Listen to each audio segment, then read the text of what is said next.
more energy. You can see that. So it's not just how far is it going, but by what method is it coming to us.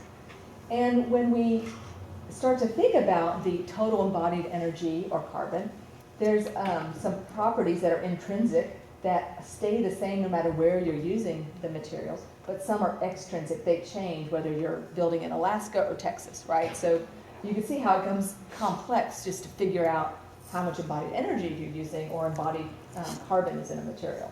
So it depends on where you're using it. And the embodied energy is becoming more important in buildings because we used to really be concentrating on the operating energy and reducing that by making our thermal envelopes more efficient, making our mechanical systems more efficient. And so we've taken what was 2/3 of the total energy, and we are shrinking this number, and so the relationship between the embodied energy to make the building and the amount of energy to operate the buildings are starting to be equal. And so it's making the embodied energy be as important as the performance of the building. So there's a bunch of certifications and standards and that help us or confuse us as architects in making these decisions. There's FSC, Forest Stewardship Council, which organizes and tries to understand more managed forestry, good practices. Green Guard, which deals with the indoor air quality of building materials. And Green Guard, just to be even more complex, also has a children in schools certification program. So they certify building products to be Green Guard certified, meaning they're going to contribute to better indoor air quality. And if they're children in schools certified, that means they're better for young user groups. And I don't know if you can read this, but the reason it's so important is that younger people have a bigger body burden. They breathe faster than adults and in return receive a higher dose of indoor pollution per body weight than adults do. So we can have a bunch of 5-year-olds here and they would be getting more pollutants in the environment than adults would. So that's why they separate schools and daycare facilities. There are also lists of things not to use, like the Living Building Challenge, red list. So it says, do not use building products that have formaldehyde. What building products use formaldehyde? Like all of them, like plywood. Maybe there's some plywood in buildings. So these are sometimes hard to attain. There's also, this comes from the website for Perkins and Will. Perkins and Will is an architecture firm, and they have what they call a precautionary list. And they list a lot of the same materials that is on the Living Building Challenge red list. So the do not list here, another do not use list. And we can overlap all of those do not use lists, and it becomes a lot of acronyms. And there are some things, like VOCs and formaldehyde that a lot of people think is probably bad. LEED. Does everybody know what LEED means? LEED means leadership in energy and environmental design, right? LEED also keeps changing. And we are now, as of June 2013, we have LEED version 4.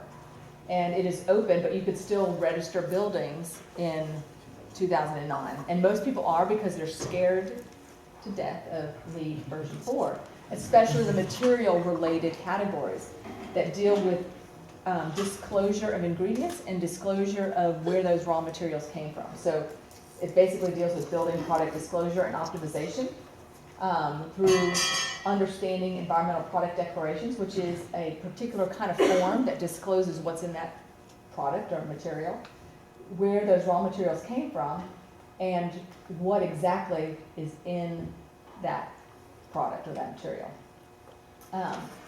So that just gives you a background on the things that architects and designers are considering when they're making material choices. So here at the Materials Research Collaborative, we have this physical materials library. And in order to have that open for students to come and touch and feel, we had to do something to be useful to our community so that they would value us so that we could have some money to keep the doors open. So we do these various things. So this is us, and we do firm collaborations. We have connection to the Material Connection, which is a material consultancy. We have our own database. We do carbon emissions analysis, LEED version 4 consulting. We have sustainable materials, reuse project, and I'll talk about these projects. And this is, some of it is for the students, and some of it is really research.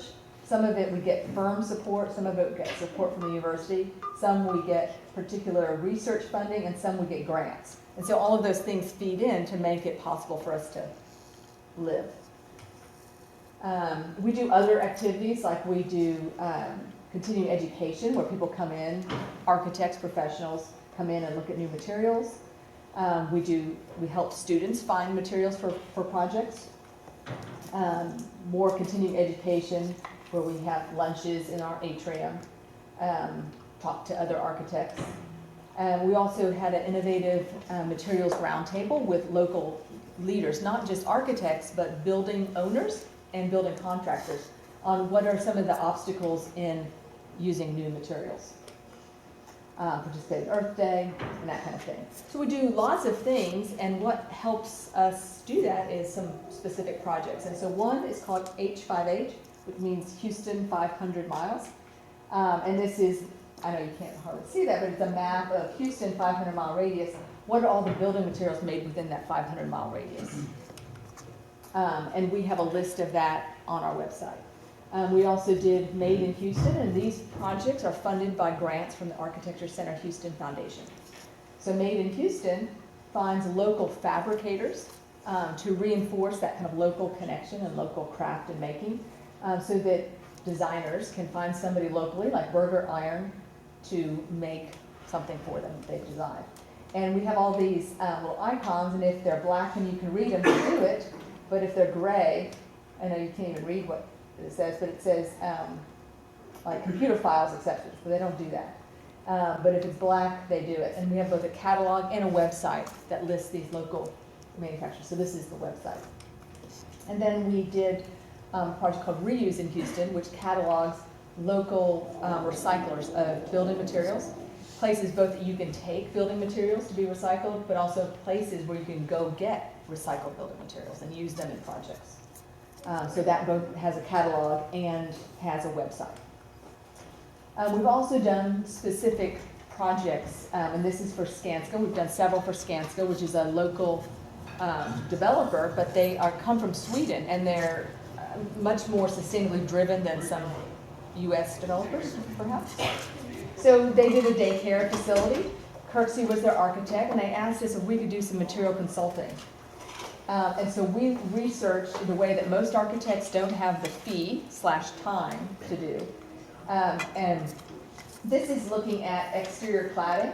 So we looked at different, I know you can't read it, but these are each different types of potential exterior cladding. And we looked at whether it was compostable, biodegradable, what its Pharaoh score was. We looked at all of these kind of sustainability criteria, and then came up with a score for each of those materials, working with the architect and with the owner to help them make decisions, not just on what material looks good, what material is the cheapest, but are there other criteria. And so we did that for the acoustical deck, the ceiling, but interestingly, gypsum board, and again, our projector is in great quality right now. We looked at gypsum board, and typically we'd use gypsum board coming from Galena Park because it's just 12 miles away from our site. But we got this stuff from Oklahoma because it was Green Garden Children's certified, and this was a daycare, and we prioritized indoor air quality for this building. So when you think about sustainability, it really depends on the project and the client, what's most important.